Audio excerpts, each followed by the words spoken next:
दोस्तों, क्या आप जानते हैं कि एक वक्त था जब बालिका वधू का जग्या हर घर में पहचाना जाता था। हर कोई उसकी बातें करता था। टीआरपी चार्ट्स पे शो नंबर 1 पे रहता था। पर आज वो एक्टर कहाँ है? क्यों वो टीवी पे दिखाई नहीं देता? क्यों उसका करियर अचानक से रुक सा गया? और सबसे बड़ा सवाल, क्या सच में उसकी को स्टार की मौत से उसका कोई कनेक्शन था? हाँ दोस्तों, मैं बात कर रहा हूँ शशांक व्यास की। वो एक्टर जिसने जग्या बन के करोड़ों लोगों के दिल जीते, पर आज ऑलमोस्ट गायब हो गया है टीवी इंडस्ट्री से। एक तरफ जहाँ उसके साथ काम करने वाले एक्टर्स आज भी टॉप शोज में लीड रोल्स कर रहे हैं, सक्सेस के नए मुकाम छू रहे हैं, वहीं शशांक व्यास का नाम सिर्फ पुरानी यादें बनकर रह गया है। क्यों? क्या उसकी एक्टिंग में कमी थी, या उसके एटीट्यूड में प्रॉब्लम थी, या फिर कोई ऐसी काली सच्चाई है जो इंडस्ट्री ने उससे दूर कर दिया? और दोस्तों, जब मैं काली सच्चाई कहता हूँ तो मैं बात कर रहा हूँ उस ट्रैजिक इंसिडेंट की 1 अप्रैल 2016, जब शशांक की को स्टार प्रत्यूषा बैनर्जी ने खुदकुशी कर ली। और उस दिन के बाद से शशांक के नाम के साथ एक ऐसा दाग लग गया जो आज तक साफ नहीं हुआ। मीडिया में एलिगेशंस लगे, इंडस्ट्री में विस्पर्स हुई, पब्लिक ने सवाल उठाए, और शशांक वो चुप रहे, कभी खुल के बात नहीं की। और ये खामोशी ही उनके लिए सबसे बड़ी प्रॉब्लम बन गई। आज की वीडियो में हम शशांक व्यास की कंप्लीट जर्नी देखेंगे। तो चलिए शुरू करते हैं बिल्कुल बिगिनिंग से, जहां से ये सब शुरू हुआ। दोस्तों, 3 नवंबर 2086 मध्य प्रदेश का एक छोटा सा शहर उज्जैन। यहाँ पे एक मिडिल क्लास फैमिली में एक लड़का पैदा होता है जिसका नाम रखा जाता है शशांक। अब उज्जैन को आप जानते होंगे, ये कोई मुंबई या दिल्ली जैसा बड़ा शहर नहीं है। ये एक कल्चरल सिटी है जहाँ महाकाल का मंदिर है, जहाँ ट्रेडिशन स्ट्रॉन्ग है और जहाँ लोग सिंपल लाइफ जीते हैं। शशांक की फैमिली भी एक बिल्कुल ऑर्डिनरी मिडिल क्लास फैमिली थी। उनके पापा एक छोटा सा बिजनेस चलाते थे। कोई बहुत बड़ा बिजनेसमैन नहीं थे, बस घर चलाने लायक इनकम थी। माँ घर संभालती थी और बच्चों की परवरिश करती थी। घर में वैल्यूज बहुत स्ट्रॉन्ग थे, डिसिप्लिन था, पर पैसों की कमी भी थी। शशांक बचपन से थोड़े क्वाइट टाइप के थे। स्कूल में ज्यादा दोस्तों की भीड़ नहीं थी उनके आसपास। टीचर्स कहते थे कि ये लड़का अपने आप में ही रहता है। पर एक चीज थी जो सबने नोटिस की, जब भी स्कूल में एनुअल फंक्शन होता या कोई कल्चरल प्रोग्राम होता, तब शशांक स्टेज पे आते ही बदल जाते थे। कॉन्फिडेंस देखो उनका। एक शाय लड़का जो नॉर्मली किसी से ज्यादा बात नहीं करता, वो स्टेज पे आकर डायलॉग बोलते वक्त बिल्कुल अलग ही इंसान बन जाता था। टीचर्स इम्प्रेस थे, पेरेंट्स को गर्व महसूस होता था, पर तब तक किसी को पता नहीं था कि ये बच्चा एक दिन टेलीविजन का सुपरस्टार बनेगा। पढ़ाई में शशांक एवरेज स्टूडेंट थे, ना ब्रिलियंट थे ना वीक, बस पास होने लायक मार्क्स आ जाते थे। कॉमर्स स्ट्रीम चूज की कॉलेज में, क्योंकि पेरेंट्स चाहते थे कि वो सीए बने या कोई अच्छी नौकरी करे। पर शशांक के दिमाग में कुछ और ही चल रहा था। वो कॉलेज में बैठे सोचा करते थे कि अकाउंटिंग और बैलेंस शीट से अपना क्या लेना देना है। उनका तो बस एक ही सपना था, मुंबई जाना और एक्टर बनना। घर पे जब भी एक्टिंग की बात करते तो पापा गुस्सा हो जाते, कहते बेटा ये सब बेकार की बातें हैं, पहले पढ़ाई कंप्लीट करो, स्टेबल जॉब ढूंढो, फिर जो करना है करना। पर शशांक की जिद पक्की थी। उनके दिल में ये सपना इतना स्ट्रॉन्ग था कि कॉलेज के फाइनल ईयर में ही उन्होंने डिसाइड कर लिया, मुंबई जाना है चाहे कुछ भी हो जाए। घर वालों को कन्विंस करना था, तो उन्होंने एक डील की। बोले कि ग्रेजुएशन कंप्लीट कर लूंगा, उसके बाद अगर मुंबई जाने का मौका मिला तो रोक ना पाना। और 2006 में जब वो ग्रेजुएट हो गए, तब तक उनके पास ऑलरेडी एक प्लान तैयार था। थोड़ा बहुत जो सेविंग्स थी वो कलेक्ट की, घर वालों से परमिशन ली, एक्चुअली परमिशन कहा, एक तरह से जिद करके मनवा लिया। और एक दिन एक छोटा सा बैग पैक करके सपनों से भरे दिल के साथ शशांक व्यास ने उज्जैन छोड़ दिया और निकल पड़े मुंबई की तरफ। पर दोस्तों, मुंबई का सफर इतना आसान नहीं था जितना शशांक ने सोचा था। ये वो शहर है जहाँ सपने तो बहुत दिखते हैं, पर सच्चाई बहुत कड़वी होती है, और शशांक को ये पता चलने वाला था बहुत जल्द। दोस्तों, जब शशांक 2006 में मुंबई उतरे, उनके पास ना कोई कनेक्शन था, ना कोई गॉडफादर, ना ही ज्यादा पैसे, बस एक झोला था, कुछ कपड़े थे और बहुत सारे सपने थे। पहले दिन का सीन इमेजिन करो। ट्रेन से उतरे हैं शशांक, मुंबई सेंट्रल स्टेशन पर खड़े हैं और चारों तरफ लोग ही लोग दिख रहे हैं। इतना भाग दौड़, इतना शोर, उज्जैन में तो ऐसा कभी देखा नहीं था। कंफ्यूजन हो रही है कि अब क्या करना है, कहाँ जाना है। किसी तरह से एक स्ट्रगलिंग एक्टर का कॉन्टैक्ट मिला था जो उज्जैन से ही मुंबई आया हुआ था। उसी के पास फोन करके पूछा कि मैं कहाँ आऊँ, और फिर शशांक पहुँचे अंधेरी, वो एरिया जिसे मुंबई का स्ट्रगलिंग एक्टर्स का अड्डा कहते हैं। यहाँ पे एक छोटा सा कमरा था जिसमें 4-5 लड़के रहते थे, सब स्ट्रगलिंग एक्टर्स, सबके सपने एक जैसे, सबकी स्ट्रगल एक जैसी। शशांक को भी उसी कमरे में जगह मिल गई, एक मैट्रेस, थोड़ा सा स्पेस और हर रात सपनों के साथ सोना। पहले कुछ महीने बहुत मुश्किल थे दोस्तों, खाना ढंग से नहीं मिलता था, कभी कभी सिर्फ ब्रेड और चाय पे दिन निकल जाता था। पेरेंट्स से पैसे मांगना पड़ता था, पर वो भी लिमिटेड थे क्योंकि उनकी खुद फाइनेंशियल कंडीशन अच्छी नहीं थी। अकेला महसूस होता था शशांक को। घर याद आता था, माँ का हाथ का बना खाना याद आता था,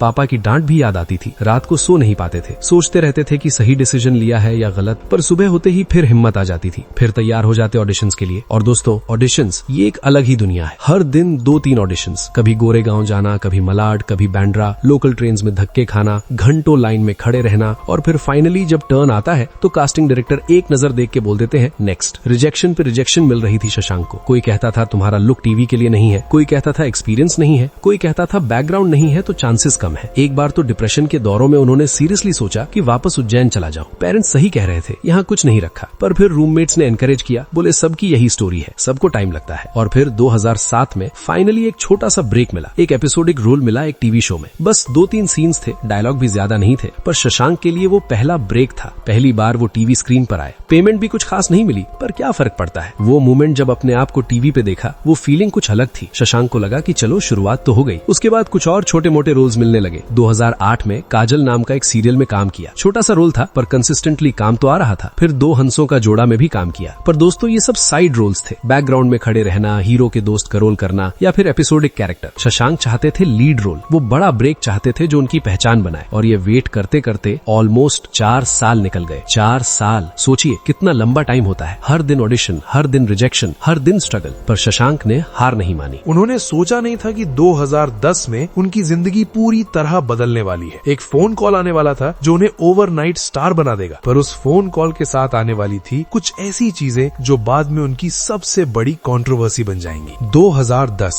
शशांक अपने कमरे में बैठे हैं, थक के चूर हैं ऑडिशन से। तब फोन रिंग होता है। कलर्स टीवी का कॉल है। वो कहते हैं कि आपको एक बहुत बड़े शो के लिए ऑडिशन देना है। शो का नाम था बालिका वधू। दोस्तों उस वक्त Balika Vadhu already superhit show था। चाइल्ड आर्टिस्ट जैसे अविका गौर और अविनाश मुखर्जी ने दिल जीत लिया था। शो के टीआरपीज आसमान छू रही थी। पर अब स्टोरी में लीप आ रहा था, कैरेक्टर्स ग्रोन अप हो रहे थे और सबसे इम्पोर्टेंट रोल था जग्या का। वो लीड कैरेक्टर था जिसके अराउंड पूरी स्टोरी घूमती थी। प्रोड्यूसर्स को चाहिए था एक ऐसा चेहरा जो इनोसेंट दिखे, जो रिलेटेबल हो और जो जग्या के कैरेक्टर को सच में जी सके। शशांक के लिए ये गोल्डन अपॉर्चुनिटी थी। वो जानते थे कि ये अगर मिल गया तो लाइफ सेट हो जाएगी। ऑडिशन दिया उन्होंने अपनी जान लगा के। 3-4 राउंड्स हुए। हर राउंड में शशांक ने प्रूव किया कि वो परफेक्ट है इस रोल के लिए। और फिर एक दिन फाइनली कंफर्मेशन आ गई। शशांक व्यास बन गए थे बालिका वधू के नए जग्या। जब पहली बार शशांक जग्या बन के स्क्रीन पे आए, उस दिन से उनकी लाइफ बदल गई दोस्तों। ओवरनाइट स्टार बन गए वो। घर घर में जग्या की पहचान बन गई। हर कोई शशांक व्यास को जग्या के नाम से जानने लगा। शो की टीआरपीज स्काई रॉकेट हो गई। शशांक और प्रत्यूषा बैनर्जी जो आनंदी का रोल कर रही थी, उनकी जोड़ी ने दिल जीत लिया। जग्या और आनंदी का केमिस्ट्री, उनकी लव स्टोरी, उनके इमोशनल सीन्स, सब कुछ हिट था। सडनली शशांक के लिए सब कुछ चेंज हो गया। पहले जो ऑडिशंस के लिए भटकते थे, अब उन्हें इवेंट्स में चीफ गेस्ट बना के बुलाया जाने लगा। अवार्ड फंक्शंस में नॉमिनेट होने लगे, इंटरव्यूज देने लगे। सोशल मीडिया पे फैन फॉलोइंग बढ़ गई। फाइनेंशियली भी स्टेबिलिटी आ गई। पहले जो ब्रेड और चाय पे गुजारा करते थे, अब अच्छे होटल्स में खाना खाते थे, घर वालों को पैसे भेज सकते थे, अपने लिए अच्छे कपड़े खरीद सकते थे। पर दोस्तों यहाँ से एक और कहानी भी शुरू हो रही थी। एक ऐसी कहानी जो बाद में शशांक की जिंदगी की सबसे बड़ी कंट्रोवर्सी बन जाएगी। मैं बात कर रहा हूँ उनकी और प्रत्यूषा बैनर्जी के बीच के कॉम्प्लिकेटेड रिश्ते की। ऑन स्क्रीन तो दोनों की केमिस्ट्री एक्सप्लोसिव थी, पर ऑफ स्क्रीन क्या था, ये सवाल आज भी लोगों के मन में है। और ये सवाल और भी पेनफुल हो गया जब 2016 में एक ट्रेजेडी हुई जो सबको हिला के रख दिया। दोस्तों अब हम बात करने वाले हैं इस स्टोरी के सबसे सेंसिटिव और सबसे कंट्रोवर्शियल पार्ट की। ये वो पार्ट है जिसके बारे में बोलते वक्त दिल कांप जाता है, क्योंकि ये सिर्फ रूमर्स या गॉसिप नहीं है, ये एक ट्रेजेडी है, एक जिंदगी का खत्मा है। 1 अप्रैल 2016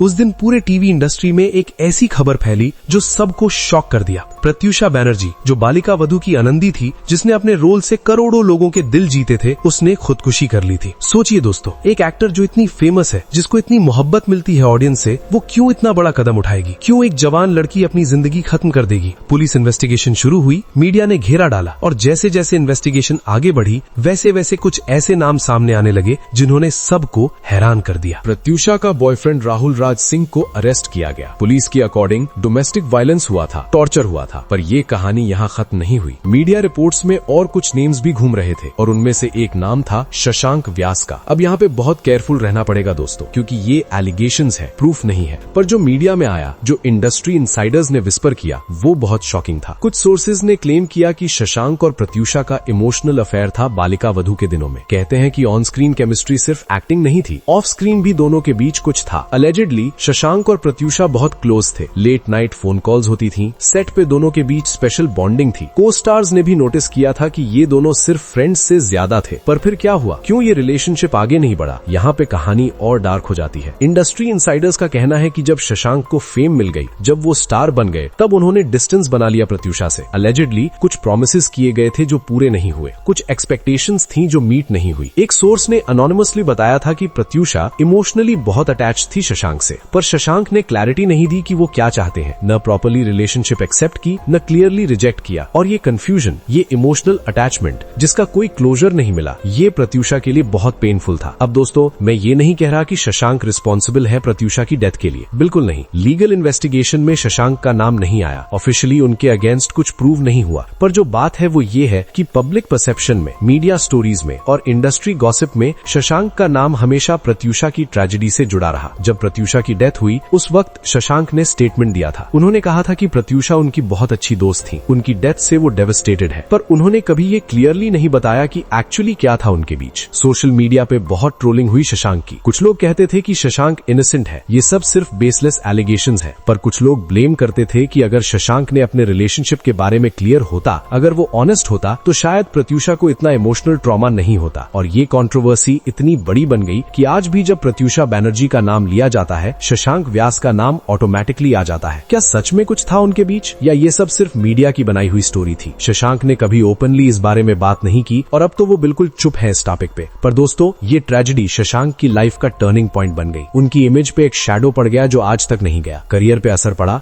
पर्सनल लाइफ में बदलाव आए। और ये सिर्फ एक कंट्रोवर्सी नहीं थी, शशांक की पर्सनल लाइफ में और भी राज थे जो धीरे धीरे बाहर आने लगे। दोस्तों, शशांक व्यास की पर्सनल लाइफ हमेशा से एक मिस्ट्री रही है। जब भी कोई रिपोर्टर पूछे कि आप किसी रिलेशनशिप में हैं, तो वो कहते हैं करंटली सिंगल हूँ। पर इंडस्ट्री के अंदर की कहानी कुछ और है। टीवी इंडस्ट्री में आम बात है कि जब दो को स्टार साथ काम करते हैं तो उनके बीच लिंकअप रूमर्स होती हैं। शशांक के साथ भी कई एक्ट्रेसेस के नाम जुड़े। पहले तो प्रत्यूषा बैनर्जी का नाम था जिसका जिक्र हमने अभी किया, पर उसके अलावा भी कुछ नाम थे जो मीडिया में चले। नेहा सरगम के साथ जब शशांक ने दिया और बाती हम में काम किया तब भी रूमर्स थी। ऑन स्क्रीन केमिस्ट्री अच्छी थी तो लोग सोचने लगे कि ऑफ स्क्रीन भी कुछ है, पर दोनों ने हमेशा डिनाई किया। फिर अंकिता शर्मा का नाम आया जब जाना न दिल से दूर में दोनों ने साथ काम किया। Again same pattern, good chemistry on screen, rumours of screen, पर कोई कंफर्मेशन नहीं। तो सवाल ये है कि शशांक इतने सीक्रेटिव क्यों है अपनी पर्सनल लाइफ के बारे में? क्यों वो कभी ओपनली एक्सेप्ट नहीं करते कि हाँ मैं किसी को डेट कर रहा हूँ? कुछ लोग कहते हैं कि प्रत्यूषा की ट्रेजेडी के बाद शशांक ने डिसाइड कर लिया कि वो अपनी पर्सनल लाइफ को कम्प्लीटली प्राइवेट रखेंगे। वो नहीं चाहते कि कोई और कंट्रोवर्सी हो, कोई और नाम उनके साथ जुड़े। पर क्रिटिक्स का कहना है कि जब तक आप ट्रांसपेरेंट नहीं होंगे तब तक रूमर्स तो बनते ही रहेंगे। अगर कुछ छुपाने की जरूरत नहीं है तो ओपनली बोलो ना कि मैं सिंगल हूँ या कमिटेड। इंडस्ट्री सोर्सेज के अकॉर्डिंग शशांक एक्चुअली एक नॉन इंडस्ट्री गर्ल को डेट कर रहे हैं पिछले कुछ सालों से। वो डेलिबरेटली उसको मीडिया से दूर रखते हैं, कभी इवेंट्स में साथ नहीं आते, कभी पब्लिकली नहीं दिखते। कुछ क्लोज फ्रेंड्स ने बताया है कि शशांक बहुत प्राइवेट पर्सन है,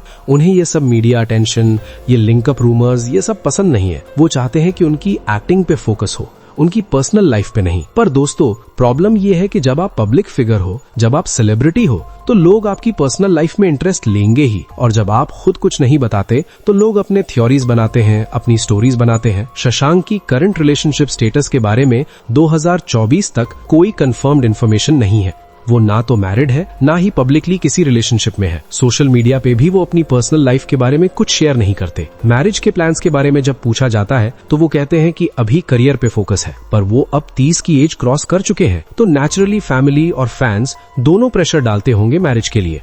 एक इंटरेस्टिंग बात यह भी है कि बालिका वधू के बाद जो भी शोज शशांक ने किए उनमें उनकी लव लाइफ या रिलेशनशिप का ट्रैक नहीं चला या बहुत कम चला। कोइंसिडेंस या डेलिबरेटली ऐसा किया गया? इंडस्ट्री इनसाइडर्स का कहना है कि शशांक को रोमांटिक सीन्स या लव ट्रैक्स करने में डिस्कम्फर्ट होता है पोस्ट प्रत्यूषा इंसिडेंट। वो ये सब अवॉइड करते हैं जितना हो सके। तो ये थी शशांक की मिस्टीरियस लव लाइफ की कहानी। एक ऐसी कहानी जिसमें सवाल बहुत है पर जवाब बहुत कम, और ये मिस्ट्री आज भी बनी हुई है। पर दोस्तों, पर्सनल लाइफ के अलावा प्रोफेशनल लाइफ में भी शशांक के लिए सब अच्छा नहीं था। करियर में भी अप्स एंड डाउन्स आए, कंट्रोवर्सीज आई, और वो सब देखते हैं अब। दोस्तों, बालिका वधू खत्म होने के बाद शशांक ने सोचा था कि अब उनका करियर सिर्फ अपवर्ड्स जाएगा, लीड रोल्स मिलेंगे, बड़े शोज मिलेंगे, शायद बॉलीवुड में भी एंट्री हो जाए। पर रियलिटी कुछ और ही थी। 2014 में जब बालिका वधू से वो बाहर आए, इंडस्ट्री में एक्सपेक्टेशंस बहुत ज्यादा थी उनसे। प्रोड्यूसर्स चाहते थे कि शशांक फिर से वैसे ही हिट शो दे, पर ऐसा हो नहीं पाया। पहला शो जो शशांक ने चूज किया था वो था जाना न दिल से दूर। 2016 में ये शो शुरू हुआ। शशांक लीड रोल में थे, पर ये शो वो कमाल नहीं कर पाया जो बालिका वधू ने किया था। TRPs एवरेज थी, शो चला जरूर पर वो ब्लॉकबस्टर हिट नहीं बना। क्रिटिक्स ने भी मिक्स्ड रिव्यूज दिए, कहते थे कि शशांक अभी भी जग्या जैसा ही एक्ट कर रहे हैं, कुछ नया नहीं दिखा रहे। फिर 2018 में आया रूप मर्द का नया स्वरूप। ये शो भी लीड रोल था शशांक के लिए, पर दोस्तों ये शो तो कंप्लीट फ्लॉप हो गया, कुछ ही महीनों में बंद हो गया। और यहाँ से शुरू हुई शशांक की डाउनफॉल की कहानी। इंडस्ट्री में विस्पर्स होने लगी कि शशांक वन हिट वंडर है, सिर्फ बालिका वधू की वजह से फेमस हुए, अपने दम पर कुछ प्रूव नहीं कर पाए। पर सच क्या है, क्यों शशांक के शोज काम नहीं कर रहे थे? कुछ इंडस्ट्री इनसाइडर्स ने अनोनिमसली बताया कि शशांक की डिमांड्स बहुत ज्यादा थी। वो बालिका वधू वाले टाइम की फीस मांगते थे, जबकि अब उनकी मार्केट वैल्यू वैसी नहीं थी। क्रिएटिव टीम के साथ भी डिफरेंसेस थे। अलेजिडली शशांक अपने कैरेक्टर में चेंजेस चाहते थे, स्क्रिप्ट में इंटरफेरेंस करते थे। प्रोड्यूसर्स को ये पसंद नहीं आता था। सेट पे भी एटीट्यूड इश्यूज की बातें सुनाई दी। कुछ को-स्टार्स ने इनडायरेक्टली हिंट दिया था कि शशांक को फेम जल्दी हेड पर चढ़ गई थी,